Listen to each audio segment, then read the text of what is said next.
2,30,000 টাকা দামের একটি গরু পেয়ে গেল মাত্র 20 থেকে 15 টাকা দামের একটি মজু খেয়ে। আমাদের এলাকারই ছোট্ট একটি ছেলে লটারির মাধ্যমে খেলো একটি মজো, আর মজো খেয়ে সে পেয়ে গেল 2,30,000 দামের একটা গরু।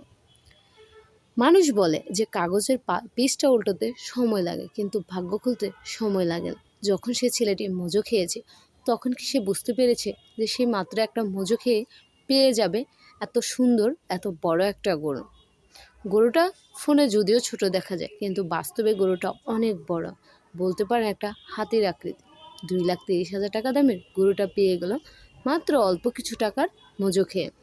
তাই আমরা যেই কাজই করি না কেন ধৈর্য সহকারে করতে হবে, কারণ ধৈর্যের ফল মিষ্টি হয়, কথাটি আমরা সবাই শুনেছি। তাই ধৈর্য ধরে কাজ করুন, ইনশাল্লাহ সফলতা একদিন সবার আসবে। কারণ যে ধৈর্য ধরে তাকে স্বয়ং আল্লাহ তাআলাও ভালোবাসে। যে কোনো কাজ করতে গেলে আগে প্রয়োজন হচ্ছে ধৈর্য ধরা, কারণ ধৈর্য না ধরলে কখনোই আপনি কোনো কাজে সফল হতে পারবেন না। সো ধৈর্য ধরুন।